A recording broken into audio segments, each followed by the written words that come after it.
ಪ್ರತಿ ಬಾರಿ ತರಳಬಾಳು ಹುಣ್ಣಿಮೆಯ ಮಹೋತ್ಸವಕ್ಕೆ ಯಾವಾಗಲೆಲ್ಲ ಬಂದಿದ್ದೀನೋ ಆಗಲೆಲ್ಲ ಹೆಮ್ಮೆ ಅನ್ಸುತ್ತೆ.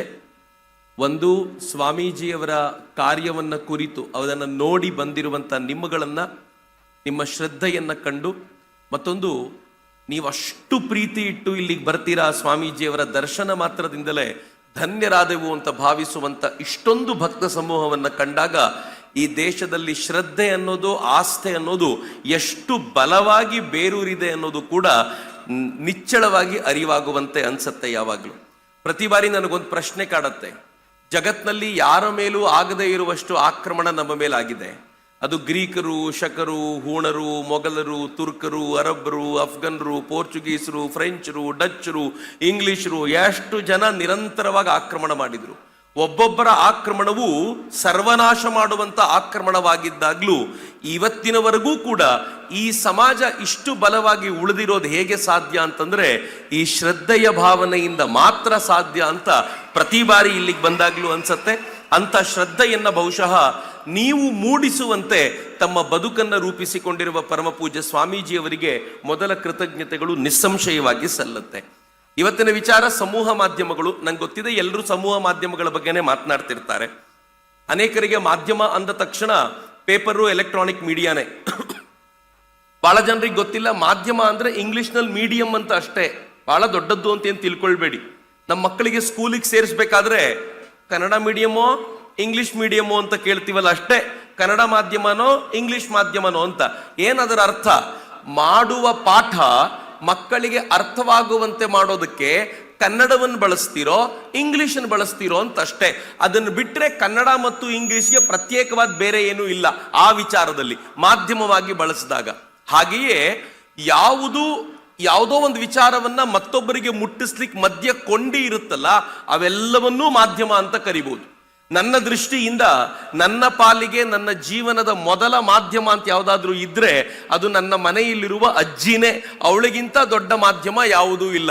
ಹಿಂದೆ ಯಾವುದೋ ಆಗಿರೋದನ್ನ, ಹಳೆಯ ಕಾಲವನ್ನ ಮುಂದಿನ ಕಾಲಕ್ಕೆ ಕೊಂಡಿಯಾಗಿ ಜೋಡಿಸ್ಲಿಕ್ಕೆ ಮನೆಯಲ್ಲಿ ಅಜ್ಜಿ ಕೂತಿರ್ತಾಳಲ್ಲ, ಎಲ್ಲಿಯವರೆಗೂ ಮನೆಯಲ್ಲಿರುವ ಅಜ್ಜಿಗೆ ಮನೆಯಲ್ಲಿ ಗೌರವ ಸಿಗುತ್ತೋ, ಅಜ್ಜಿ ತನ್ನ ಜವಾಬ್ದಾರಿಯನ್ನ ಅರಿತುಕೊಂಡು ಮುಂದಿನ ಪೀಳಿಗೆಗೆ ಸಮರ್ಥವಾಗಿರುವಂಥ ವಿಚಾರಗಳನ್ನು ಟ್ರಾನ್ಸ್ಫರ್ ಮಾಡ್ತಿರ್ತಾಳೋ, ಅಲ್ಲಿಯವರೆಗೆ ನನ್ನ ದೇಶವನ್ನಲ್ಲ, ಜಗತ್ತಿನ ಯಾವ ದೇಶವನ್ನು ಯಾರೂ ಅಲುಗಾಡ್ಲಿಕ್ಕೆ ಸಾಧ್ಯ ಇಲ್ಲ. ಯಾಕೆಂದ್ರೆ ಆ ದೇಶ ಆ ಪರಂಪರೆಗೆ ತಕ್ಕಂತೆ ಬದುಕತ್ತೆ ಅಂತ. ಆದ್ರೆ ದುರಂತ ಏನಾಗಿದೆ ಗೊತ್ತೇನು? ಬೆಂಗಳೂರಿನಲ್ಲಿ ನನ್ನ ಮಿತ್ರ ಒಬ್ಬ, 10-12 ವರ್ಷಗಳ ಹಿಂದಿನ ಘಟನೆ.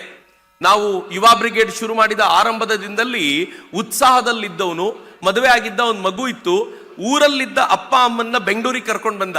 ನನ್ನ ಮಕ್ಕಳಿಗೆ ಒಳ್ಳೆಯ ಸಂಸ್ಕಾರ ಸಿಗಬೇಕು ಅಂತ. ಒಂದು 3 ತಿಂಗಳ ವೇಳೆಗೆ ಅವನನ್ನು ವಾಪಸ್ ಕೇಳಿದ್ರೆ ಅವನು ಹೇಳಿದ್ದ, ಕಳಿಸ್ಬಿಟ್ಟೆ ಅಪ್ಪ ಅಮ್ಮನ ಊರಿಗೇನೆ ವಾಪಸ್ಸು ಅಂತ. ಯಾಕೆ ಅಂತ ಕೇಳಿದ್ರೆ ಏನ್ ಹೇಳ್ದ ಗೊತ್ತಾ? ನಮ್ಮ ಅಪ್ಪ ಅಮ್ಮಂಗೆ ಊರಿನಲ್ಲಿ ಸೀರಿಯಲ್ ನೋಡೋದು ರೂಢಿ ಆಗ್ಬಿಟ್ಟಿದೆ, ನಮ್ಮ ಮನೇಲಿ ಟಿವಿನೇ ಇರಲಿಲ್ಲ, ನಮ್ಮ ಅಪ್ಪ ಅಮ್ಮನಿಗೋಸ್ಕರ ಟಿವಿ ತಗೊಂಡು ಬಂದೆ. ನಮ್ಮ ಮಕ್ಕಳಿಗೆ ನಮ್ಮ ಅಪ್ಪ ಅಮ್ಮನಿಂದ ಏನಾದರೂ ಸಿಗುತ್ತೆ ಅಂತ ಆದ್ರೆ ಅವ್ರಿಗೆ ಸಿಕ್ಕಿದ್ದು ಒಂದೇ ಒಂದು, ನಮ್ಮ ಮಕ್ಕಳು ಸೀರಿಯಲ್ ನೋಡ್ಲಿಕ್ಕೆ ಶುರು ಮಾಡಿಬಿಟ್ಟಿದ್ದಾರೆ. ಅದಕ್ಕೆ ಈಗ ನಮ್ಮ ಅಪ್ಪ ಅಮ್ಮನ ವಾಪಸ್ ಹಳ್ಳಿಗೆ ಕಳಿಸಿ ಅಲ್ಲೇ ಟಿವಿ ಎಲ್ಲ ಮತ್ತೆ ರೆಡಿ ಮಾಡಿಸಿ ಕೊಟ್ಟು ನಾನು ನಮ್ಮ ಮಕ್ಕಳನ್ನ ಅವ್ರಿಗೆ ನಾನೇ ಶಿಕ್ಷಣ ಕೊಡ್ತಿದ್ದೀನಿ ಅಂತ. ಅಂದ್ರೆ ಅರಿಯಬೇಕಾದ ಜವಾಬ್ದಾರಿಯನ್ನ ಟಿವಿಗಳು, ಪತ್ರಿಕೆನವರು ಅರಿಲಿಲ್ಲ ಅಂತ ಆರೋಪ ಮಾಡುವ ನಾವುಗಳು ಅರಿತುಕೊಂಡಿದ್ದೀವಾ? ದೊಡ್ಡ ಪ್ರಶ್ನೆಯನ್ನ ನಮಗೆ ನಾವು ಕೇಳಬೇಕಾಗಿದೆ. ಇವತ್ತು ನಾನು ಸಮೂಹ ಮಾಧ್ಯಮಗಳ ಬಗ್ಗೆ ಯಾವ ಆರೋಪನೂ ಅಲ್ಲ. ಇವತ್ತು ನನಗಿರೋದು ಒಂದೇ ಒಂದು, ನಾವು ಒಂದು ಒಳ್ಳೆಯ ಮಾಧ್ಯಮಗಳಾಗಿ ಬೆಳಿತೀವಾ ಅನ್ನೋದೊಂದು ಪ್ರಶ್ನೆ. ಮಾಧ್ಯಮದ ವಿಚಾರ ಬಂದಾಗ ಸ್ವಾಮೀಜಿ ಒಂದು ಶ್ರೇಷ್ಠ ಮಾಧ್ಯಮವಾಗಿ ನಿಂತಿದ್ದಾರೆ. ಯಾವ ಮಾಧ್ಯಮ? ಈ ದೇಶದ ಪ್ರಾಚೀನ ಪರಂಪರೆಯ ಬದುಕು ಹೀಗಿತ್ತು, ಅದನ್ನ ಬದುಕಿ ನಾನು ತೋರಿಸ್ತಾ ಇದ್ದೀನಿ, ಇದು ಯಾವುದೂ ಸುಳ್ಳಲ್ಲ, ಇದು ಸತ್ಯ ಅಂತ ಹೇಳುವಂತೆ ತಮ್ಮ ಬದುಕನ್ನು ನಡೆಸಿ ನಿಮ್ಮ ಮುಂದೆ ಈ ದೇಶದ ಋಷಿ ಮುನಿಗಳ ಬದುಕಿನ ಒಂದು ಚಿತ್ರಣವನ್ನ ಕಟ್ಟಿಕೊಡುವಂತೆ ಬದುಕಿದ್ದಾರಲ್ಲ, ನಿಜವಾದ ಒಂದು ಶ್ರೇಷ್ಠ ಮಾಧ್ಯಮ ಅವರು. ಮಿತ್ರರು, ಪತ್ರಿಕೆಯಲ್ಲಿ ಬರೆಯುವ ಅನೇಕ ಆರ್ಟಿಕಲ್ಗಳನ್ನು ನಾನು ಓದಿದ್ದೀನಿ. ಓದುವಾಗಲೆಲ್ಲ ಅಂತ ಅನ್ಸುತ್ತೆ, ಎಂಥ ಅದ್ಭುತವಾದ ಬದುಕನ್ನ ಸಮಾಜದ ಮುಂದೆ ಒಂದು ನಿರ್ಮಾಣ ಮಾಡಿಕೊಟ್ಟು ಹೋಗದೆ ಹೋದ್ರೆ ಏನಾಗುತ್ತೆ ಅಂತಂದ್ರೆ, ಐನ್ಸ್ಟೀನ್ ಮಹಾತ್ಮ ಗಾಂಧೀಜಿಯವ್ರ ಬಗ್ಗೆ ಒಂದು ಮಾತು ಹೇಳ್ತಾನೆ. ಏನ್ ಹೇಳ್ತಾನೆ ಗೊತ್ತಾ? ಮಹಾತ್ಮ ಗಾಂಧೀಜಿಯವರು ತೀರ್ಕೊಂಡಾಗ ಹೇಳ್ತಾನವನು, ಅಕಸ್ಮಾತ್ ಮುಂದೊಂದು ದಿನದ ಜನರನ್ನ ಕೇಳಿದ್ರೆ, ಅವರು ಮಹಾತ್ಮ ಗಾಂಧೀಜಿಯ ಕಥೆಯನ್ನ ಕೇಳಿದ್ರೆ, ಈ ತರದೊಬ್ಬ ವ್ಯಕ್ತಿ ರಕ್ತ ಮಾಂಸ ಚರ್ಮಗಳಿಂದೊಡಗೂಡಿ ಭೂಮಿಯ ಮೇಲೆ ನಡೆದಾಡ್ತಿದ್ದ ಅನ್ನೋದು ನಂಬೋದಕ್ಕೆ ಸಾಧ್ಯ ಇಲ್ಲ ಅಂತ ಹೇಳ್ತಾರೆ ಮಹಾತ್ಮ ಗಾಂಧೀಜಿ. ಅಂಥ ಬದುಕನ್ನ ಬದುಕಿದ್ರು ಅಂತ ಐನ್ಸ್ಟೀನ್ ಹೇಳ್ತಾನೆ. ಇವತ್ತು ನಮಗೆ ಗೊತ್ತಿರಬಹುದು, ಇನ್ನೊಂದು 300-400 ವರ್ಷಗಳ ನಂತರ ನಮ್ಮ ಬದುಕಿನ ವೇಗಕ್ಕೆ ನಾವು ಮಹಾತ್ಮ ಗಾಂಧೀಜಿಯನ್ನು ಯೋಚನೆ ಮಾಡಿದ್ರೆ ಅಂಥವ್ರು ಬದುಕಿದ್ರ ಅನ್ನೋದು ಅನುಮಾನ ಬರುವಂತ ಬದುಕನ್ನು ಅವ್ರು ಬದುಕಿದ್ರು. ಆಗಲೂ ಯಾರಾದ್ರೂ ಅಂತ ಸರಳತೆಯ ಬದುಕನ್ನ ಬದುಕಿ ತೋರಿಸಿದ್ರೆ ನಮಗೊಂದು ಮಾರ್ಗದರ್ಶನ ಸಿಗುತ್ತೆ. ಹೌದು, ಇವರನ್ನು ನೋಡಿದ್ರೆ ಅಂಥವ್ರು ಬದುಕಬಹುದು ಅಂತ. ಹಾಗೆ ಸ್ವಾಮೀಜಿ ಕೂಡ ಒಂದು ದೊಡ್ಡ ಮಾಧ್ಯಮವಾಗಿ ನಿಲ್ತಾರೆ ಅಂತ. ಮಾಧ್ಯಮ ಇಲ್ಲಿಗೆ ಅಲ್ಲ, ನಮ್ಮ ಶಾಲೆಗಳು ಮಾಧ್ಯಮ, ನಮ್ಮ ಕಾಲೇಜುಗಳು ಮಾಧ್ಯಮ, ವಿಶ್ವವಿದ್ಯಾಲಯಗಳು ಮಾಧ್ಯಮ. ನಾವು ಬರೀ ಯಾವುದೋ ಪತ್ರಿಕೆ ಮತ್ತು ಮೀಡಿಯಾಗಳಿಗೆ ಅಷ್ಟೇ ನಿಲ್ಲದೆ ಆಳಕ್ಕೆ ಹೋಗೋದಾದ್ರೆ ಪ್ರತಿಯೊಂದು ಮಾಧ್ಯಮ. ನೀವು ನನ್ನನ್ನು ಒಂದು ಹೆಜ್ಜೆ ಮುಂದೆ ಹೋಗಿ ಕೇಳೋದಾದ್ರೆ ನಾನೂ ಒಂದು ಮಾಧ್ಯಮ, ನೀವು ಕೂಡ ಮಾಧ್ಯಮ. ಇವತ್ತು ಪತ್ರಕರ್ತರ ಬಗ್ಗೆ ನಾವು ಮಾತಾಡ್ತಾ ಇರ್ತಾ ಕೆಟ್ಟದ್ದನ್ನು ನೋಡಿದ್ರು ಅಂತ ಹೇಳ್ತಾರಲ್ಲ, ನೋಡಿ ಪತ್ರಿಕೆಯಲ್ಲಿ ಬರೀತಾರೆ ಅಂತ. ನನಗೊಂದು ಪ್ರಶ್ನೆ ಇದೆ, ನೀವೆಲ್ಲ ಉತ್ತರ ಕೊಡಬೇಕು. ನೀವೆಲ್ಲರೂ ನಿಮ್ಮ ಮನಸ್ಸಿನ ಮೇಲೆ ಕೈ ಇಟ್ಕೊಂಡು ಹೇಳಬೇಕು. ಇಷ್ಟೊಳ್ಳೆ ಕಾರ್ಯಕ್ರಮ ನಡೀತಿರುತ್ತೆ, ಕಾರ್ಯಕ್ರಮ ನಡೆದಾಗ ಎಲ್ಲವೂ ಚೆನ್ನಾಗಿ ನಡೀಲಿ, ಎಲ್ಲೋ ಒಂದು ಕಡೆ ಸಣ್ಣದಾಗಿ ಒಂದು ಬ್ಯಾನರ್ಗೆ ಬೆಂಕಿ ಹತ್ಕೊಳ್ಳುತ್ತೆ ಅಂತ ಇಟ್ಕೊಳ್ಳಿ. ಬರೀ ಬ್ಯಾನರ್ಗೆ ಬೆಂಕಿ ಹತ್ಕೊಂಡಿದೆ, ಮಾಧ್ಯಮಗಳ ಕತೆ ಬಿಡಿ. ನಾವೇನ್ ಮಾಡ್ತೀವಿ ಹೇಳಿ, ತಕ್ಷಣ ಮಾಧ್ಯಮದ ವಿಡಿಯೋ ಶೂಟಿಂಗ್ ಮಾಡ್ತೀವಿ, ಆ ಬ್ಯಾನರ್ನ ವಿಡಿಯೋ ಶೂಟ್ ಮಾಡ್ತೀವಿ, ಆ ಬ್ಯಾನರ್ ಸುಟ್ಟೋಗಿದ್ದನ್ನು ತೋರಿಸ್ತೀವಿ. ಇಷ್ಟು ಒಳ್ಳೆ ಕಾರ್ಯಕ್ರಮ ಆಯ್ತು, ಒಂದು ರೋಬೋಟ್ ಬಂತು, ಆ ರೋಬೋಟ್ ಮಾತನಾಡ್ತು, ಇದ್ಯಾವುದೂ ಚರ್ಚೆ ಇಲ್ಲ. ನಮ್ಮ ವಾಟ್ಸಪ್ ಗ್ರೂಪ್ ನಲ್ಲಿ ಮೊದಲು ಹೋಗೋದು ಬ್ಯಾನರ್ಗೆ ಬೆಂಕಿ ಹತ್ಕೊಂಡ್ಬಿಡ್ತು ಅಂತ. ನಾವೇ ಹೆಂಗಿದೀವಿ? ಸಮಾಜಕ್ಕೆ ಸಂಗತಿಯನ್ನ ತಿಳಿಸಬೇಕಾದ ನಾವೇ ಎಷ್ಟು ಬೇಗನೆ ಕೆಡುಕಿನ ಕಡೆ ಗಮನ ಹರಿಸ್ತೀವಿ ಅಂತಂದ್ರೆ, ಒಳ್ಳೆಯ ವಿಚಾರಗಳ ಕಡೆ ಗಮನ ಹರಿಸ್ಲಿಕ್ಕೆ ವಿಶೇಷವಾದ ಟ್ರೈನಿಂಗ್ ಬೇಕು. ಕೆಟ್ಟ ವಿಚಾರಗಳ ಕಡೆ ಗಮನ ಹರಿಸ್ಲಿಕ್ಕೆ ಟ್ರೈನಿಂಗ್ ಬೇಕಾಗಿಲ್ಲ. ಈ ಸೂಕ್ಷ್ಮ ಸಂಗತಿಯನ್ನ ಅರಿತಂತ ಪ್ರತಿಯೊಬ್ಬರೂ ಕೂಡ ನಮ್ಮ ವ್ಯಕ್ತಿತ್ವವನ್ನ ತಮ್ಮಿಚ್ಛೆಗೆ ತಕ್ಕಂತೆ ರೂಪಿಸುವ ಪ್ರಯತ್ನ ಮಾಡ್ತಾರೆ. ಇವತ್ತಂತೂ ಪ್ರಾಬ್ಲಮ್ ಎಷ್ಟು ದೊಡ್ಡದ್ದು ಅಂತಂದ್ರೆ, ಒಂದು ಕಾಲದಲ್ಲಿ ಒಂದಷ್ಟು ಪತ್ರಿಕೆಗಳು ಮಾತ್ರ ಇದ್ವು. ಕನ್ನಡದಲ್ಲಿ ಒಂದು ಕಾಲದಲ್ಲಿ ತುಂಬಾ ದೊಡ್ಡ ಪತ್ರಿಕೆ ಅಂತಂದ್ರೆ ಪ್ರಜಾವಾಣಿ ಮಾತ್ರ. ಹೆಚ್ಚು ಕಡಿಮೆ ಪ್ರಜಾವಾಣಿ ಪತ್ರಿಕೆ ಎಲ್ಲರ ಮನೆಗಳಿಗೂ ಬರುತ್ತೆ ಅನ್ನೋ ತರ ಇತ್ತು. ಕಾಲಕ್ರಮದಲ್ಲಿ ಪತ್ರಿಕೆಗಳು ಆಡ್ ಆಗ್ತಾ ಆಗ್ತಾ ಆಗ್ತಾ ಪತ್ರಿಕೆಗಳು ಜಾಸ್ತಿ ಆದವು. ಪತ್ರಿಕೆಗಳಲ್ಲಿ ಬರಬೇಕಾದ್ರೆ ಒಂದು ಕಾಲ ಹೇಗಿತ್ತು ಅಂತಂದ್ರೆ, ನಿಶ್ಚಿತವಾದವರು ಮಾತ್ರ ಪತ್ರಿಕೆಗಳಲ್ಲಿ ಬರೀತಿದ್ರು, ಎಲ್ಲರೂ ಬರೆಯುವಂತಿರಲಿಲ್ಲ. ಎಲ್ಲರೂ ಬರೆದ್ರೆ ಸಂಪಾದಕರು ಅದನ್ನು ಬೇಡ ಅಂತ ರಿಜೆಕ್ಟ್ ಮಾಡ್ತಿದ್ರು. ಅವ್ರು ಯಾರಿಗೆ ಹೇಳ್ತಿದ್ರು ಅವರೇ ಬರೆಯುವಂತಿತ್ತು. ಸ್ವಲ್ಪ ಪತ್ರಿಕೆಗಳು ಜಾಸ್ತಿ ಆದ್ಮೇಲೆ ತುಂಬಾ ಜನ ಬರೀಲಿಕ್ಕೆ ಶುರು ಮಾಡಿದ್ರು. ಅದಾದ್ಮೇಲೆ ನಿಧಾನವಾಗಿ ಎಲೆಕ್ಟ್ರಾನಿಕ್ ಮೀಡಿಯಾ ಬಂತು. ಟಿವಿಗಳಲ್ಲೂ ಕೂಡ ಲಿಮಿಟೆಡ್ ಟಿವಿಗಳಿದ್ವು. ಆನಂತರ ನೋಡ್ತಾ ನೋಡ್ತಾ ನ್ಯೂಸ್ ಚಾನೆಲ್ಗಳ ಭರಾಟೆ ಶುರುವಾಗೋಯ್ತು. ಎಲ್ಲ ಕಡೆಯಿಂದ ನ್ಯೂಸ್ ಚಾನೆಲ್ಗಳಲ್ಲಿ ಜನ ಕಾಣಿಸ್ಕೊಳ್ಳಿಕ್ಕೆ ಶುರು ಮಾಡಿದ್ರು, ಅವ್ರು ತಮ್ಮ ಮಾತುಗಳನ್ನು ಆಡ್ಲಿಕ್ಕೆ ಶುರು ಮಾಡಿದ್ರು. ಮುಂದಿನ ಹೆಜ್ಜೆ ಇನ್ನೂ ಡೇಂಜರಸ್. ಮುಂದೆ ಏನಾಯ್ತು ಅಂದ್ರೆ, ಸೋಷಿಯಲ್ ಮೀಡಿಯಾ ಬಂದ ಮೇಲೆ ಫೇಸ್ಬುಕ್ಕು, ವಾಟ್ಸಪ್ಪು ಮತ್ತು ಈ ಇನ್ಸ್ಟಾಗ್ರಾಮ್ ಥರದವು ಏನಾಗ್ಬಿಟ್ವು ಗೊತ್ತಾ? ಇವೇ ಪತ್ರಿಕೆ, ಇವೇ ಎಲೆಕ್ಟ್ರಾನಿಕ್ ಮೀಡಿಯಾ. ಈ ಪತ್ರಿಕೆಗೆ ಎಡಿಟರ್ ಯಾರು? ನಾನೇ. ರಿಪೋರ್ಟರ್ ಯಾರು? ನಾನೇ. ಯಾರೂ ನೋಡ್ಲಿಲ್ಲ ಅಂದ್ರೆ ನೋಡುವವರು ಯಾರು? ನಾನೇ. ನಾನು ಹೀಗೆ ಮಾಡಿಕೊಂಡು ನನ್ನದ್ದೇ ಆಗಿರುವಂತ ಒಂದು ಟಿವಿ ಚಾನಲ್ಲು, ನನ್ನದ್ದೇ ಆಗಿರುವಂತ ಒಂದು ಯೂಟ್ಯೂಬ್ ಚಾನಲ್ ಶುರುವಾದ ಮೇಲೆ TRPಯ ಬಗ್ಗೆ ಮಾತನಾಡುವಂತ ಅಥವಾ ಒಂದು ಒಂದು ಒಂದು ಮಾಧ್ಯಮಗಳ ಬಗ್ಗೆ ಮಾತನಾಡುವಂತ ನಾವೆಲ್ಲರೂ ಗಮನಿಸಬೇಕು. ಏನ್ ಮಾಡ್ತೀವಿ ಗೊತ್ತಾ? ಈಗ ನನ್ನ ವ್ಯೂವರ್ಸ್ ಸಂಖ್ಯೆ ಜಾಸ್ತಿ ಆಗ್ಲಿಕ್ಕೆ, ನನಗೆ ಲೈಕ್ ಜಾಸ್ತಿ ಸಿಗಲಿಕ್ಕೆ ಏನೆಲ್ಲ ತೋರಿಸ್ತೀನಿ, ಏನೆಲ್ಲ ಮಾತನಾಡ್ತೀನಿ, ಅದಕ್ಕೋಸ್ಕರ ಯಾವ ಹಂತಕ್ಕೆ ಬೇಕಿದ್ರು ಇಳಿಲಿಕ್ಕೆ ಸಿದ್ಧ. ಮಿತ್ರ, ನಂಗೆ ಬಹಳ ಬೇಸರದ ಸಂಗತಿ ಇದೆ, ಸಮಯ ತುಂಬಾ ಕಡಿಮೆ ಇದೆ, ಹೀಗಾಗಿ ಕ್ವಿಕ್ ಆಗಿ ಹೇಳ್ತೀನಿ. ಇವತ್ತು ಜಗತ್ನಲ್ಲಿ ಏನ್ ನಡೀತಿದೆ ಅಂತಂದ್ರೆ, ನಮ್ಮನ್ನ ತಮ್ಮ ಹಿಡಿತಕ್ಕೆ ಕೆಲವು ಕಂಪನಿಗಳು ತಗೊಳ್ತಾ ಇವೆ. ಒಂದು ಕಾಲ ಇತ್ತು, ಕೆಲವು ಪತ್ರಿಕೆಗಳು ಕೆಲವು ವಿಚಾರಧಾರೆಗಳಿಗೆ ಮೀಸಲಾಗಿದ್ವು. ಉದಾಹರಣೆಗೆ, ಒಂದು ಪತ್ರಿಕೆ ಲೆಫ್ಟಿಸ್ಟ್ಗಳ ವಿಚಾರಧಾರೆ ಕೊಡ್ತಿತ್ತು, ಇನ್ನೊಂದು ಪತ್ರಿಕೆ ರೈಟಿಸ್ಟ್ಗಳ ವಿಚಾರಧಾರೆ ಕೊಡ್ತಿತ್ತು. ಇಬ್ಬರ ನಡುವೆ ವೈಚಾರಿಕ ಕದನ ನಡೀತಾ ಇತ್ತು. ಓದ್ದವ್ರು ಎರಡನ್ನು ತಗೊಂಡು ಒಂದ್ ಕಡೆ ಹೇಳ್ಬೋದಿತ್ತು. ಈಗ ಹಂಗಿಲ್ಲ ರೀ. ಈಗ ಇಡೀ ಕದನ ಯಾರ ಕೈಯಲ್ಲಿದೆ ಗೊತ್ತಾ? ಕೆಲವು ಕಂಪನಿಗಳ ಕೈಲಿದೆ. ಈ ಕಂಪನಿಗಳು ತಾವು ಹೇಗೆ ಅಂದುಕೊಳ್ತಾರೋ ಹಾಗೆ ನಮ್ಮೆಲ್ಲರನ್ನೂ ಆಟ ಆಡಿಸಬಲ್ಲರು. ನಾನು ಸುಮ್ಮನೆ ಕೆಲವು ಉದಾಹರಣೆಗಳನ್ನು ಕೊಡ್ತೀನಿ ನಿಮಗೆ.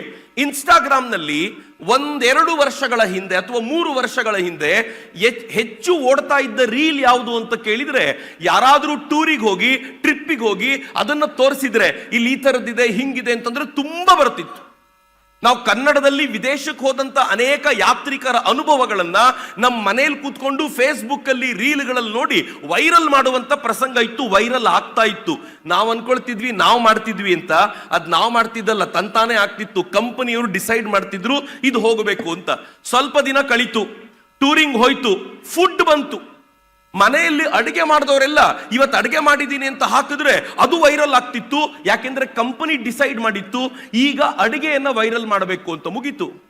ಈಗ ವಿದೇಶಕ್ಕೆ ಪ್ರವಾಸ ಮಾಡೋರ್ ವಿಡಿಯೋಗಳು ಜಾಸ್ತಿ ಬರೋದಿಲ್ಲ, ಅಡಿಗೆ ಮಾಡೋರ್ ವಿಡಿಯೋಗಳು ಜಾಸ್ತಿ ಬರೋದಿಲ್ಲ. ಅವರು ಡಿಸೈಡ್ ಮಾಡ್ತಾರೆ ಈಗ ಭಾರತದಲ್ಲಿ ಇಂಥದ್ದನ್ನ ಓಡಿಸಬೇಕು ಅಂತ.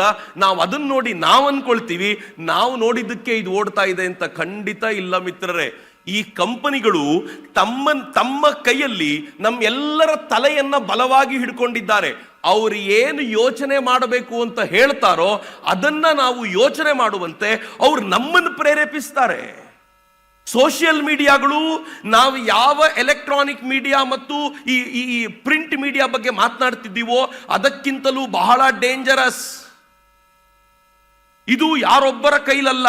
ನಾನು ನಿನ್ನೆ ನಿರ್ಮಲಾ ಸೀತಾರಾಮನ್ ಅವರು, ಈ ನಾಡಿನ ಈ ರಾಷ್ಟ್ರದ ಹಣಕಾಸು ಸಚಿವೆ, ಆಕೆ ಹೇಳ್ತಾರೆ ಈ ದೇಶದಲ್ಲಿ ಸೋಷಿಯಲ್ ಮೀಡಿಯಾ ಎಂತ ಡೇಂಜರಸ್ ಸ್ಟೇಟ್ ಅನ್ನು ತಲುಪಿದೆ ಅಂತಂದ್ರೆ, ಈ ದೇಶದ ಮಕ್ಕಳು ಶಾಲೆಗಳಲ್ಲಿ ಸೋಷಿಯಲ್ ಮೀಡಿಯಾನ ವ್ಯಾಪಕವಾಗಿ ಬಳಸ್ತಾ ಇರೋದ್ರಿಂದ ಅವರ ಶಾಲೆಯಲ್ಲಿನ ಏಕಾಗ್ರತೆಯ ಸಾಮರ್ಥ್ಯ ಕುಂಠಿತವಾಗಿದೆ. ಎಲ್ಲ ತಂದೆ ತಾಯಿಗಳು ಸೀರಿಯಸ್ ಆಗಿ ಗಮನಿಸಬೇಕು. ನಾನು ಹೇಳಬೇಕಾದಾಗ ಮಕ್ಕಳಿಗೆ ಮಾತ್ರ ತೊಂದರೆ ಅಂತಲ್ಲ. ಸೋಷಿಯಲ್ ಮೀಡಿಯಾ ಅಥವಾ ನಮ್ಮ ಕೈಯಲ್ಲಿರುವಂತ ಸ್ಮಾರ್ಟ್ ಫೋನ್ ಎಂತ ಡೇಂಜರಸ್ ಸ್ಥಿತಿ ತಗೊಂಡು ಬಂದಿದೆ ಅಂತಂದ್ರೆ ನಮ್ಮನ್ನ ಅಕ್ಷರಶಃ ಗುಲಾಮರನ್ನಾಗಿ ಮಾಡಿದೆ. ಎಂತ ಗುಲಾಮರು? ನಮ್ಮ ಮೊಬೈಲ್ನಲ್ಲಿ ಒಂದು ಸದ್ದು ಬಂತು ಅಂತಂದ್ರೆ, ನೋಟಿಫಿಕೇಶನ್ ಸದ್ದು ಬಂತು ಅಂತಂದ್ರೆ, ನಮ್ಮ ತಾಯಿ ಅಡುಗೆ ಮನೆಯಲ್ಲಿ ಇರ್ತಾಳೆ. ಅಡುಗೆ ಮನೆಯಲ್ಲಿರೋ ತಾಯಿ ಹಾಲು ಕಾಯ್ಲಿಕ್ಕೆ ಇಟ್ಟಿದ್ರು ಬಿಟ್ಟು ಓಡಿ ಬರ್ತಾಳೆ, ಯಾರ ಮೆಸೇಜ್ ಬಂತೋ ಏನೋ ಅಂತ. ಅವನು ಡಿಸೈಡ್ ಮಾಡ್ತಾನೆ ಕೂತ್ಕೊಂಡು ನಮ್ಮನ್ನು ಇದ್ದ ಜಾಗದಿಂದ ಓಡಿಸ್ಬೇಕು ಅಂತ ಓಡ್ತೀವಿ ನಾವು.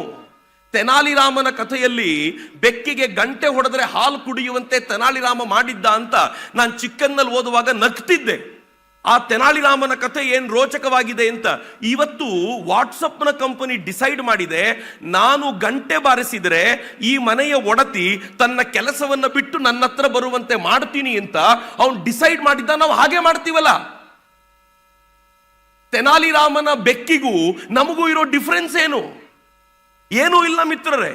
ಅವರು ತಮಗೆ ಬೇಕಾದಂತೆ ನಮ್ಮನ್ನು ದುಡಿಸಿಕೊಳ್ಳಬಲ್ಲರು. ಪರಿಣಾಮ ಏನಾಗಿದೆ ಗೊತ್ತಾ? ಇವತ್ತು ಜಗತ್ನಲ್ಲೊಂದು ನರೇಟಿವ್ ವಾರ್ ನಡೀತಾ ಇದೆ. ಅವರು ಬೇಕಾದ ನರೇಟಿವ್ನ ಯಾರ ಬಗ್ಗೆ ಬೇಕಿದ್ರು ಬಿಲ್ಡ್ ಮಾಡಬಲ್ಲರು. ನಾನು ಹೇಳ್ತೀನಿ ಅಂತ ಆಶ್ಚರ್ಯ ಪಡಬೇಡಿ, ಇವತ್ತಿನ್ನೂ ಮೈಕ್ರೋ ಲೆವೆಲ್ ಅಲ್ಲಿ ಅವ್ರು ಬಂದಿಲ್ಲ.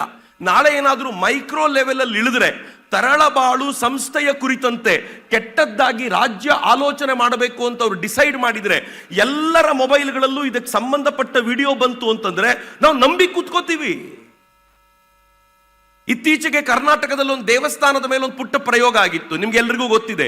ಎಂತ ದೇವಸ್ಥಾನದ ಮೇಲೆ ಪ್ರಯೋಗ ಆಯಿತು ಅಂತಂದ್ರೆ, ನಿರಂತರವಾಗಿ ಆ ದೇವಸ್ಥಾನದ ಮೇಲೆ ಬ್ಯಾಶಿಂಗ್ ಮಾಡುವಂತ ಒಂದಾದ್ಮೇಲೆ ಒಂದು ವಿಡಿಯೋಗಳು ವಿಚಾರಗಳು ಬರ್ಲಿಕ್ಕೆ ಶುರು ಮಾಡಿದ್ವು.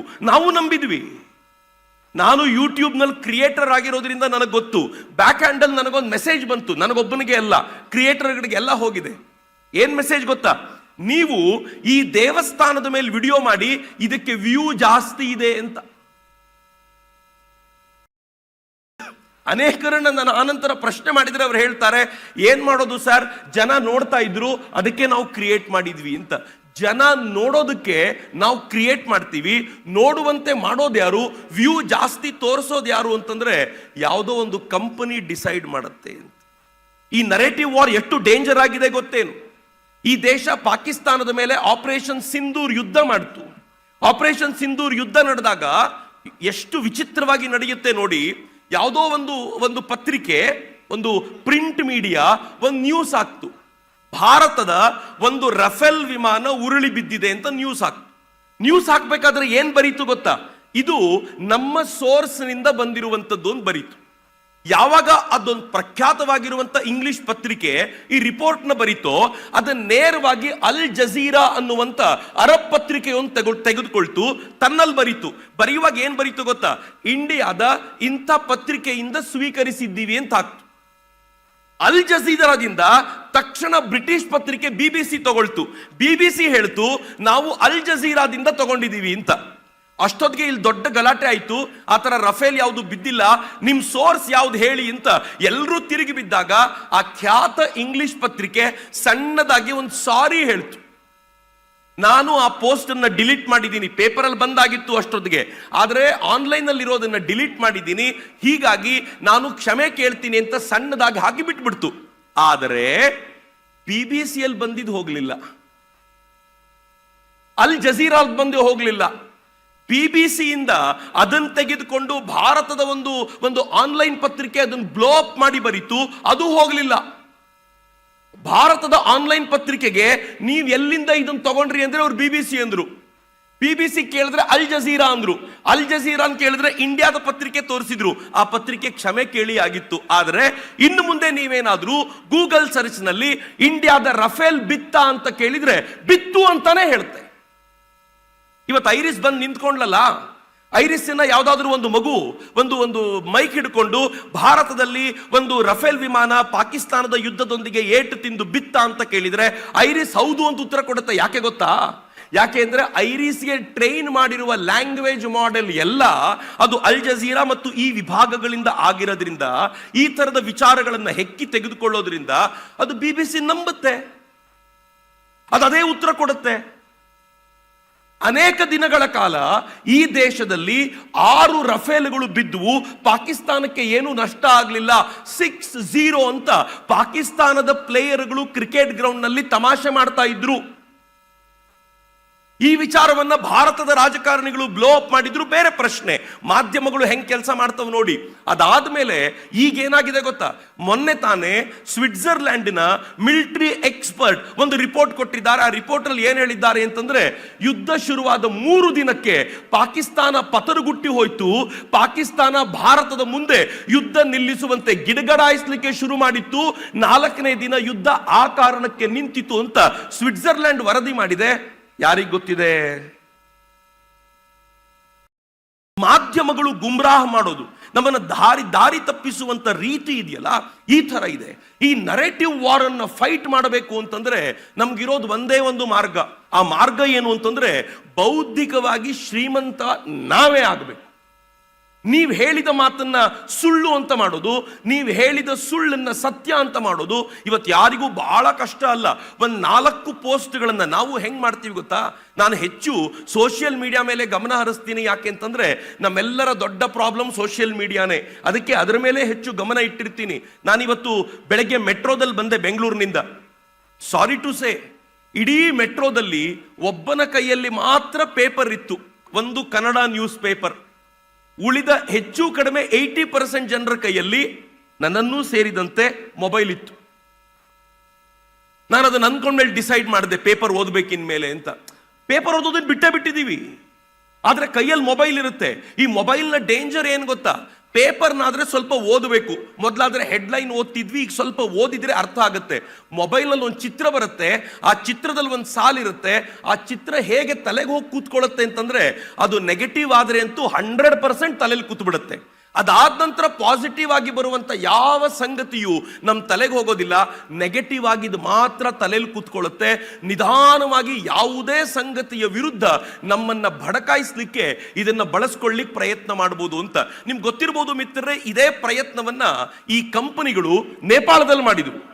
ನೇಪಾಳದಲ್ಲಿ ಜನ್ಝೀಗಳನ್ನ ಇದೇ ರೀತಿ ಸಮೂಹ ಮಾಧ್ಯಮ ಬಳಸ್ಕೊಂಡು ಎಬ್ಬಿಸಿದ ನಂತರ ಅವ್ರು ಇಡೀ ನೇಪಾಳಕ್ಕೆ ಬೆಂಕಿ ಹಚ್ಚಿದ್ರು.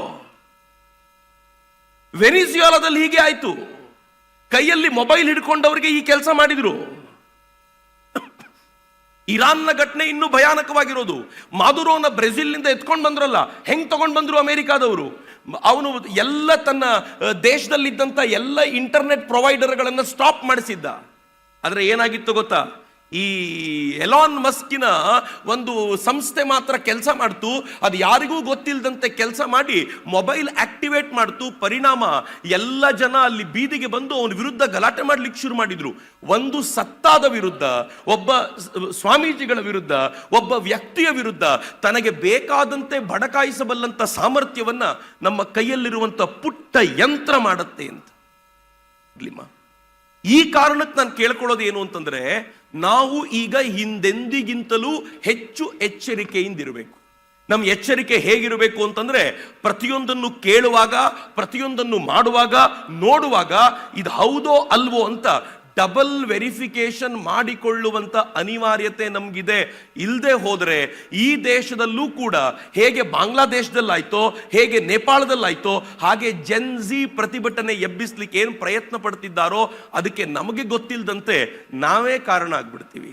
ನಮಗೆ ಗೊತ್ತಿಲ್ಲದಂತೆ ಒಂದು ಸುಳ್ಳನ್ನ ವ್ಯಾಪಕವಾಗಿ ಹಬ್ಬಿಸಿ ಆನಂತರ ಕಣ್ಣೀರಿಡೋಕ್ಕಿಂತ ಮುಂಚೆ ದೇಶ ಉರಿದೋಗುವಂತ ಸ್ಥಿತಿ ಬಂದ್ಬಿಡುತ್ತೆ. ಮಿತ್ರ, ಇವತ್ತು ಬಹಳ ಎಚ್ಚರಿಕೆ ಬೇಕು. ಪೇಪರ್ನಲ್ಲಿ ಒಂದೇನಾದ್ರೂ ತಪ್ಪು ಬಂದಿದ್ರೆ ಅದು ತುಂಬಾ ವ್ಯಾಪಕವಾಗಿ ಏನು ಸ್ಪ್ರೆಡ್ ಆಗ್ತಿರ್ಲಿಲ್ಲ. ಮೀಡಿಯಾದಲ್ಲಿ ಒಂದು ತಪ್ಪು ಬಂದಿದ್ರೆ ಅದು ತುಂಬಾ ವ್ಯಾಪಕವಾಗಿ ಸ್ಪ್ರೆಡ್ ಆಗ್ತಿರ್ಲಿಲ್ಲ. ಆದರೆ ಇವತ್ತು ವೈರಲ್ ಆಗುವಂತ ನ್ಯೂಸ್ ಅಂತ ಬರುತ್ತಲ್ಲ, ಇದು ನಮ್ಮೆಲ್ಲರ ತಲೆ ಕೆಡಿಸಿಬಿಟ್ಟಿದೆ. ನಾವು ಹೆಂಗ್ ಅದಕ್ಕೆ ದಾಸರಾಗ್ಬಿಟ್ಟಿದ್ದೀವಿ ಅಂತಂದ್ರೆ, ನಾನು ಎಲ್ಲ ತಂದೆ ತಾಯರನ್ನು ಕೇಳ್ಕೊಳ್ತೀನಿ, ನಾನು ಯಾವತ್ತೂ ಹಿಂಗೆ ಹೇಳೋದಿಲ್ಲ, ಯಾವುದರಿಂದಲೂ ದೂರ ಮಾಡಬೇಡಿ ಅಂತ ಹೇಳೋದಿಲ್ಲ. ಆದರೆ ಮೊಬೈಲ್ ಮಾತ್ರ ನಾವು ದೂರ ಮಾಡಲಿಲ್ಲ ಅಂತಂದ್ರೆ ಬಹಳ ಡೇಂಜರಸ್. ಇವತ್ತೊಂದು ರಿಪೋರ್ಟ್ ಓದ್ತಾ ಇದ್ದೆ ನಾನು, 10 ಜನರಲ್ಲಿ ಜಗತ್ನಲ್ಲಿ ಇದು 10 ಜನರ ಹತ್ರ ಮೊಬೈಲ್ ಇದ್ರೆ 7 ಜನರ ಹತ್ರ ಸ್ಮಾರ್ಟ್ ಫೋನ್ ಇದೆ ಅಂತ. ಅಂದ್ರೆ 70% ಜನ ಜಗತ್ನಲ್ಲಿ ಸ್ಮಾರ್ಟ್ ಫೋನ್ ಯೂಸ್ ಮಾಡ್ತಿದ್ದಾರೆ ಅಂತಂದ್ರೆ ಅಡಿಕ್ಷನ್ ಹೆಂಗೆ ಇದು? ಅಡಿಕ್ಷನ್ ನಮಗೂ ಇತ್ತು. ಪೇಪರ್ ಮನೆಯ ಬಾಗಿಲಿಗೆ ಬಂದು ಬೀಳುತ್ತೆ, ಮೊದಲು ಪೇಪರ್ ತಗೊಂಡು ಯಾರು ಓದ್ತಾರೆ ಅಂತ ನಮ್ ಇಷ್ಟದ ಲೇಖಕ ಏನ್ ಬರೆದಿದ್ದಾನೆ ಅಂತ ಓದುವಂತ ತವಕ ಎಂಡಮೂರಿ ವೀರೇಂದ್ರನಾಥರನ್ನೆಲ್ಲ ಓದಿದ್ ಹಿಂಗೆ ನಾವು. ಆದ್ರೆ ಇವತ್ತು ಆ ಪ್ರಪಂಚವೇ ಕಳೆದೋಗಿದೆ. ನಾನು ಸುಮ್ಮನೆ ನಿಮ್ಮನ್ನು ಕೇಳೋದಾದ್ರೆ, ತುಂಬಾ ಜನ ಹಿರಿಯರು ತಾಯಂದ್ರು ಕೂತಿದ್ದೀರಿ, ರೀಲ್ ನೋಡುವಂತ ಒಂದು ಹುಚ್ಚು ನಮಗೆಲ್ಲ ಹತ್ತಿದೆಯಲ್ಲ ಈ ಮಾಧ್ಯಮಗಳ ಮೂಲಕ. ಯಾವ ರೀಲ್ ನೋಡ್ತೀವಿ ಗೊತ್ತಾ? ಅತ್ಯಂತ ಕೆಟ್ಟದಾಗಿ ಯಾರು ಹಾಡಿದ್ದಾರೋ ಅವ್ರ ರೀಲ್ ನೋಡ್ತೀವಿ, ಅತ್ಯಂತ ಕೆಟ್ಟದಾಗಿ ಡ್ಯಾನ್ಸ್ ಯಾರು ಮಾಡಿದ್ದಾರೋ ಅವ್ರ ರೀಲ್ ನೋಡ್ತೀವಿ, ಕೆಟ್ಟ ಜೋಕ್ ಯಾರಾದ್ರೂ ಮಾಡಿದ್ರೆ ಅವ್ರ ರೀಲ್ ನೋಡ್ತೀವಿ.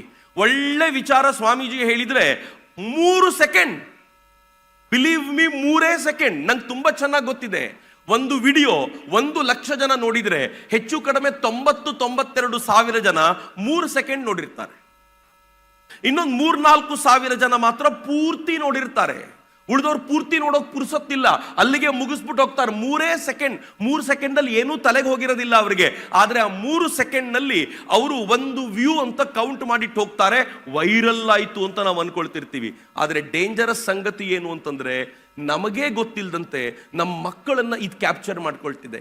ನಾನು ಶಾಸ್ತ್ರೀಯ ಸಂಗೀತ ಕೇಳೋದು ಇಷ್ಟಪಡ್ತಿರ್ಲಿಲ್ಲ. ಸುಮಾರು 2-3 ವರ್ಷಗಳ ಕಾಲ ಕೇಳಿ ಕೇಳಿ ಕೇಳಿ ಕೇಳಿ ಈಗ ಎಲ್ಲಾದ್ರೂ ಕೂತ್ರೆ ಆಹಾ ಎಷ್ಟು ಚೆನ್ನಾಗಿದೆ ಸಂಗೀತ ಅಂತ ಹೇಳೋ ಹಂತಕ್ಕೆ ಬಂದಿದ್ದೀವಿ. ಆದ್ರೆ ಇವತ್ತು ಮೊಬೈಲ್ ನಮ್ಮ ಮಕ್ಕಳ ಕೈಲಿ ಕೊಟ್ರೆ ಆ ಮೊಬೈಲಲ್ಲಿ ರೀಲನ್ನ ಕೆಟ್ಟದಾಗ ಹಾಡೋದನ್ನ ಕೇಳಿ ಕೇಳಿ ಕೇಳಿ ಕೇಳಿ ಒಳ್ಳೆದಾಗ ಹಾಡೋದನ್ನ ಕೇಳಲಿಕ್ಕೆ ಸಾಧ್ಯ ಆಗುತ್ತಾ ಅವ್ರ ಹತ್ರ? ಒಂದು ಒಳ್ಳೆಯ ಸಂಸ್ಕಾರವನ್ನು ಬೆಳೆಸಲಿಕ್ಕೆ ಎಷ್ಟು ದಿನ ಬೇಕು, ಒಂದು ಕೆಟ್ಟ ಸಂಸ್ಕಾರವನ್ನು ಎಷ್ಟು ಸುಲಭವಾಗಿ ಬೆಳೆಸಬಹುದು ಅನ್ನೋದನ್ನು ನೋಡೋದಾದ್ರೆ ನಮ್ಮ ಮಕ್ಕಳ ಕುರಿತಂತೆ ಎಚ್ಚರಿಕೆ ಇರಬೇಕಾದಂಥ ಅಗತ್ಯ ಇದೆ. ನಾನು ಸ್ಕೂಲ್ ಕಾಲೇಜಿಗೆ ಹೋದಾಗ ಏನ್ ಮಾತಾಡಬೇಕು ಅಂತ ಪ್ರಿನ್ಸಿಪಲ್ಗಳನ್ನು ಕೇಳಿದ್ರೆ ಏನ್ ಹೇಳ್ತಾರೆ ಗೊತ್ತಾ? ಸರ್, ಇನ್ನೇನೂ ಮಾತಾಡೋದು ಬೇಡ, 20 ನಿಮಿಷ ಕಾನ್ಸಂಟ್ರೇಷನ್ ಇಟ್ಕೊಂಡು ನಮ್ಮ ಪಾಠ ಕೇಳೋದು ಹೇಗೆ ಅಂತ ನಮ್ಮ ಮಕ್ಕಳಿಗೆ ಹೇಳ್ಕೊಟ್ಬಿಡಿ ಸರ್ ಸಾಕು ಅಂತ. 20 ನಿಮಿಷ. ಇವತ್ತಿನ ಕಾನ್ಸಂಟ್ರೇಷನ್ ಕೆಪಾಸಿಟಿ 8 ಸೆಕೆಂಡ್. 9ನೇ ಸೆಕೆಂಡಿಗೆ ಮನಸ್ಸು ಇದ್ದ ಜಾಗದಲ್ಲಿ ನಿಲ್ಲೋದಿಲ್ಲ. ಇಂಥ ಸ್ಥಿತಿಯಲ್ಲಿ ಸಮಾಜವಂತ ನಿಲ್ಲಿಸಿರುವಾಗ ನಮ್ಮ ಜವಾಬ್ದಾರಿ ಬಹಳ ದೊಡ್ಡದಿದೆ. ಎಂಥ ದೊಡ್ಡ ಜವಾಬ್ದಾರಿ ಅಂತಂದ್ರೆ, ನಮ್ಮ ಮಕ್ಕಳನ್ನ, ನಮ್ಮ ಮುಂದಿನ ಪೀಳಿಗೆಯನ್ನ ಸದ್ ವಿಚಾರಗಳ ಕಡೆಗೆ ಎಳ್ಕೊಂಡು ಬರುವಂತ ಒಂದು ದೊಡ್ಡ ಪ್ರಯತ್ನ ಆಗಬೇಕು. ಅಂದ್ರೆ ಮೊದಲ ತ್ಯಾಗ ತಂದೆ ತಾಯಂದಿರದೇ ಆಗಬೇಕು. ನಾನು ಒಂದು ಹಳ್ಳಿಯಲ್ಲಿ ಇತ್ತೀಚೆಗೆ ನೋಡಿದೆ, ಬಹಳ ಖುಷಿ ಅನ್ನಿಸ್ತು ನನಗೆ. ರಾತ್ರಿ 7 ಗಂಟೆಯಿಂದ 9 ಗಂಟೆಯವರೆಗೆ ಆ ಹಳ್ಳಿಯಲ್ಲಿ ಟಿವಿ ಇಲ್ಲ, ಮೊಬೈಲ್ ಇಲ್ಲ ಅಂತ ಗ್ರಾಮ ಪಂಚಾಯತ್ ಅವರು ಡಿಸೈಡ್ ಮಾಡಿಬಿಟ್ಟಿದ್ದಾರೆ. ಎಲ್ಲರೂ ಕಂಪಲ್ಸರಿ ಓದ್ಲಿಕ್ಕೆ ಕೂತ್ಕೋಬೇಕು ಅಂತ. ಏನ್ ಚೆನ್ನಾಗಿದೆ, ಕೊನೆ ಪಕ್ಷ ಮನೆಯಲ್ಲಿ ಪರಿವಾರದವ್ರ ಜೊತೆ ಮಾತನಾಡಬೇಕು ಅಂತ. ಈ ಪರಿವಾರದೊಂದಿಗೆ ಮಾತನಾಡುವ ಪರಿಕಲ್ಪನೆ ಆದ್ರೂ ತರಬೇಕು. ಇಲ್ಲಾಂದ್ರೆ ಹೆಂಗೆ ಗೊತ್ತಾ, ಮನೆಯಲ್ಲಿ ರೂಮಲ್ಲಿ ಕೂತಿರೋ ಮಗನನ್ನ ಅಮ್ಮ ಊಟಕ್ಕೆ ಕರೆಯೋದು ಹೆಂಗೆ ಅಂದ್ರೆ ಮೆಸೇಜ್ ಹಾಕೋದು, ಊಟಕ್ಕೆ ಬಂದ್ಬಿಡೋ ಅಡುಗೆ ರೆಡಿ ಇದೆ ಅಂತ. ಅಲ್ಲಿಗೆ ಹೋಗಿ ಕರೆಯೋದಿಲ್ಲ. ಮತ್ತೆ ಅವನಿಗೂ ಅದೊಂದು ರೂಢಿ ಆಗ್ಬಿಟ್ಟಿದೆ. ನಾವು ಇಷ್ಟು ಇದು G.S. ಶಿವರುದ್ರಪ್ಪನವರು ಒಂದು ಹಾಡು ಬರೀತಾರಲ್ಲ, ಹತ್ತಿರವಿದ್ದರೂ ದೂರ ನಿಲ್ಲುವೆವು ನಮ್ಮ ಅಹಮ್ಮಿನ ಕೋಟೆಯಲ್ಲಿ ಅಂತ ಅವ್ರು ಬೇರೆದಕ್ಕೆ ಬರೀತಾರೆ. ಬಟ್ ನಿಂಗೆ ಇದನ್ನ ನೋಡುವಾಗ್ಲೆಲ್ಲ ಅನ್ಸೋದು ಒಂದೇ ಮನೆಯಲ್ಲಿ ಇರ್ತೀವಿ, ಎಷ್ಟು ದೂರ ಇದ್ದೀವಪ್ಪ ನಾವು ಅಂತ ಅನ್ಸೋದು. ಜಗತ್ತಿನ ಯಾರ ಜೊತೆನೋ ಕಾಂಟ್ಯಾಕ್ಟ್ ಆಗಿರ್ತೀವಿ, ಮನೆಯಲ್ಲಿರೋ ನನ್ನ ಮಗನನ್ನ ಡೈರೆಕ್ಟ್ ಆಗಿ ಮಾತನಾಡಿಸ್ಲಿಕ್ಕೆ ಆಗದೆ ಇರುವಷ್ಟು ದೂರ ತರುವಂತ ಇಂಥ ಮಾಧ್ಯಮಗಳು ಬಹಳ ಡೇಂಜರಸ್ ಮಾಧ್ಯಮಗಳು. ನಾನು ಇದನ್ನು ಬೇಡವೇ ಬೇಡ ಅಂತ ಹೇಳೋದಿಲ್ಲ, ಆದರೆ ಕಳಕಳಿಯಿಂದ ವಿನಂತಿ ಮಾಡ್ಕೊಳ್ತೀನಿ, ಸ್ವಲ್ಪ ಹೆಚ್ಚಿನ ಪ್ರಜ್ಞೆಯನ್ನ ನಾವು ಬೆಳೆಸಿಕೊಳ್ಳುವಂತ ಪ್ರಯತ್ನ ಮಾಡಬೇಕು ಅಂತ. ಇವತ್ತಿನ ಭಾರತಕ್ಕೆ ಅಂಥದೊಂದು ಪ್ರಜ್ಞೆಯ ಅವಶ್ಯಕತೆ ಇದೆ. ಉಳಿದಂತೆ ನಾವೆಲ್ಲ ಮುಂದಕ್ಕೆ ಹೋಗಾಗಿದೆ ರೀ. ಈಗ ನಾವು ಬಡ ರಾಷ್ಟ್ರ ಈಗಲ್ಲ, ನಾವು ಜಗತ್ತಿನ 4ನೇ ಶ್ರೀಮಂತ ರಾಷ್ಟ್ರ. ಈಗ ಇನ್ನೊಂದು 6-8 ತಿಂಗಳು ಜಗತ್ತಿನ 3ನೇ ಶ್ರೀಮಂತ ರಾಷ್ಟ್ರ ಆಗ್ಬಿಡ್ತೀವಿ. ಅಮೆರಿಕ, ಚೀನಾ ಬಿಟ್ರೆ ನೆಕ್ಸ್ಟ್ ಭಾರತ ಅಂತ. ನಾವು $4 ಟ್ರಿಲಿಯನ್ ಎಕಾನಮಿ, ಈಗ $5 ಟ್ರಿಲಿಯನ್ ಎಕಾನಮಿ ಆಗ್ತೀವಿ. ನಮ್ಮ ಹತ್ರ ಈಗ $700 ಬಿಲಿಯನ್ ಅಷ್ಟು ಫಾರೆಕ್ಸ್ ರಿಸರ್ವ್ ಇದೆ. ಬಹಳ ಜನರಿಗೆ ಗೊತ್ತಿರ್ಲಿಕ್ಕಿಲ್ಲ. ಅಮೆರಿಕಾದ ಟ್ರಂಪ್ ಸ್ವಲ್ಪ ತರಲೆ ಮಾಡ್ಲಿಕ್ಕೆ ಶುರು ಮಾಡಿದ ನಂತರ ನಾವು ನಮ್ಮ ಬಾಂಡ್ಗಳನ್ನ ಏನ್ ಅಲ್ಲಿತ್ತೋ ಅವರ ಟ್ರೆಷರಿಯಲ್ಲಿ 4 ಲಕ್ಷ ಕೋಟಿ ರೂಪಾಯಿಯಷ್ಟು ಬಾಂಡ್ ಅನ್ನ ಸೇಲ್ ಮಾಡಿ ವಾಪಸ್ ದುಡ್ಡು ತಗೊಂಡು ಬಂದಿದ್ದೀವಿ. 20,000 ಕೆಜಿಗಿಂತಲೂ ಹೆಚ್ಚು ಚಿನ್ನವನ್ನ ವಾಪಸ್ ಅಲ್ಲಿಂದ ತಗೊಂಡು ಬಂದಿದ್ದೀವಿ. ಸೊ ನಮಗೆ ಗೊತ್ತಿಲ್ಲದಂತೆ ಭಾರತವನ್ನ ಎಕನಾಮಿಕಲಿ ಶ್ರೀಮಂತಗೊಳಿಸ್ತಿದ್ದೀವಿ. ನಮಗೆ ಗೊತ್ತಿಲ್ಲದಂತೆ ಭಾರತ ಟೆಕ್ನಿಕಲಿ ಶ್ರೀಮಂತವಾಗ್ತಾ ಇದೆ. ನಾವು UPI ಸಿಸ್ಟಮ್ ಬಳಸ್ತೀವಿ. ತರಕಾರಿ ಮಾರೋರು ಕೂಡ UPI ಮೂಲಕ ಹಣವನ್ನು ಕಳಿಸ್ಕೊಡಿ ಅಂತ ಹೇಳುವಂತ ಸಿಸ್ಟಮ್ ಇವತ್ತು ಡೆವಲಪ್ ಆಗಿದೆ. ಇಷ್ಟೆಲ್ಲ ಆಗಿರುವಾಗ ಕಳೆದೋಗಿರೋದು ಒಂದೇ ಒಂದು ಏನು ಅಂತಂದ್ರೆ ಪ್ರಜ್ಞೆ ಒಂದು ಕಳೆದೋಗಿದೆ. ಈ ಪ್ರಜ್ಞೆಯನ್ನು ಬಲವಾಗಿಸುವಂತ ಅಗತ್ಯ ಇದೆ. ನಮ್ಮ ಮುಂದಿನ ಪೀಳಿಗೆಯ ಮಕ್ಕಳಿಗೆ ಹೇಳಬೇಕಾಗಿದೆ, ಅಂದ್ರೆ ನಮ್ಮಿಂದನೇ ಶುರುವಾಗಬೇಕಾಗಿದೆ. ಇವೆಲ್ಲವನ್ನು ಬದಿಗಿಟ್ಟು ಅದನ್ನು ಮಾಡಬೇಕಾಗಿದೆ ಅಂತ. ಇಲ್ಲದೆ ಹೋದ್ರೆ ನಾವು ಯಾರೋ ಒಬ್ಬರನ್ನ ತೋರಿಸ್ತಾ, ಯಾವುದೋ ಒಂದು ಪತ್ರಿಕೆ, ಯಾವುದೋ ಒಂದು ಮಾಧ್ಯಮ ಇವರನ್ನು ತೋರಿಸ್ತಾ ನಮ್ಮ ಮನೆಯಲ್ಲೇ ಕೂತಿರುವ ದೆವ್ವದ ಬಗ್ಗೆ ಮರೆತು ಕೂತಿದ್ದೀವಿ ಅಂತ. ಆಯ್ತಪ್ಪ, ಪತ್ರಿಕೆಯವರು ಪ್ರಿಂಟ್ ಮಾಡ್ತಾರೆ, ಓದೋದು ನಮ್ಮ ಕರ್ಮ. ಟಿವಿಯವರು ತೋರಿಸ್ತಾರೆ, ನೋಡೋದು ನಮ್ಮ ಕರ್ಮ. ಮೊಬೈಲ್ ಆಫ್ ಮಾಡೋ ಸಾಮರ್ಥ್ಯ ನಮಗಿತ್ತಲ್ಲ, ಯಾಕೆ ಮಾಡಲಿಲ್ಲ ಅಂತ ಪ್ರಶ್ನೆ ಕೇಳಿದ್ರೆ ಉತ್ತರ ಕೊಡ್ಲಿಕ್ಕೆ ನಮ್ಮ ಹತ್ರ ಏನೂ ಇರೋದಿಲ್ಲ. ನಾನು ಕಳಕಳಿಯಿಂದ ಕೇಳ್ಕೊಳ್ತೀನಿ, ಸ್ವಾಮೀಜಿಯವರ ಚಿಂತನೆಗಳು ಈ ವಿಚಾರದಲ್ಲಿ ಬಹಳ ಆಳಕ್ಕಿದೆ. ಅವ್ರು ಎಂಥ ದೊಡ್ಡ ಪರಂಪರೆಯನ್ನು ಹಾಕ್ಕೊಡ್ತಿದ್ದಾರೆ ಅಂತಂದ್ರೆ, ಒಬ್ಬ ಸಂತರು ಹೇಗಿರಬೇಕು ಅನ್ನೋದಕ್ಕೆ ಒಂದು ಸಮರ್ಥವಾಗಿರುವಂಥ ಮಾರ್ಗದರ್ಶನ ಇವತ್ತಿನ ದಿನಗಳಲ್ಲಿ. ಮಠಾಧೀಶರು ಅಂದ್ರೆ ಹೀಗಿರ್ಬೇಕಪ್ಪ ಅಂತ ಅವರ ಮಾತು, ಅವರ ಬರವಣಿಗೆ, ಅವರು ನಡ್ಕೊಳ್ಳುವಂಥ ರೀತಿ, ಕೊನೆಗೆ ಅವರು ನ್ಯಾಯವನ್ನ ಆ ಪೀಠದಲ್ಲಿ ಕುಳಿತು ನ್ಯಾಯವನ್ನ ಕೊಡಬೇಕಾದ್ರೆ ನಾನು ಬಹಳ ಬಾರಿ ಅವ್ರ ಹತ್ರ ಕೂತ ಕಥೆ ಕೇಳ್ತೀನಿ. ಬಹಳ ಚೆನ್ನಾಗಿರೋ ಕಥೆಗಳನ್ನು ಅವ್ರು ಹಿಂದೆನೂ ಬರೆದಿದ್ದಾರೆ. ನಾನು ಅವ್ರ ಜೊತೆ ಕೂತಾಗಲೆಲ್ಲ ಅನೇಕ ಕಥೆಗಳನ್ನು ಹೇಳಿದ್ದಾರೆ. ಹೇಗೆ ವ್ಯಾಜ್ಯಗಳು ನಡೀತವೆ, ಅದನ್ನ ಆ ಪೀಠದ ಮೇಲೆ ಕೂತಾಗ ಹೇಗೆ ಸಾಲ್ವ್ ಮಾಡಲಾಗುತ್ತೆ, ಇವೆಲ್ಲವನ್ನೂ ಕೇಳುವಾಗ ಅನ್ಸುತ್ತೆ ಒಂದು ಸುಂದರವಾಗಿರುವಂತ ಮಾರ್ಗದರ್ಶನವನ್ನ ಅವ್ರು ಏನ್ ಮಾಡ್ತಿದ್ದಾರೋ. ಎಲ್ಲರೂ ಭಾಗ್ಯವಂತರು, ಪುಣ್ಯವಂತರು, ಅಂತವರ ಮಾರ್ಗದರ್ಶನ ಸಿಗ್ತಾ ಇದೆ. ಆ ಮಾರ್ಗದರ್ಶನವನ್ನು ಪಡ್ಕೊಂಡು ನಮ್ಮ ಪ್ರಜ್ಞೆಯನ್ನ ಜಾಗೃತಗೊಳಿಸಿಕೊಂಡು ಮುಂದಿನ ಪೀಳಿಗೆಗೆ ನಮ್ಮ ಹಿಂದಿನವರು ಉಳಿಸಿ ಹೋದ ಭಾರತವನ್ನ ಹಾಗೆಯೇ ಉಳಿಸಿ ಹೋಗುವಂತ ಪ್ರಯತ್ನ ನಾವು ಮಾಡಬೇಕು ಅಂತ ಅಷ್ಟೇ ನಾನು ನಿಮ್ಮಲ್ಲಿ ವಿನಂತಿ ಮಾಡ್ಕೊಳ್ತಾ ನನ್ನ ಮಾತುಗಳನ್ನು ತಾಯಿ ಭಾರತೀಯ ಪದ ತಲೆಗಳಿಗೆ ಅರ್ಪಿಸ್ತೀನಿ. ಎಲ್ರಿಗೂ ನಮಸ್ಕಾರ. ವಂದೇ ಮಾತರಂ. ಜೈ ಹಿಂದ್.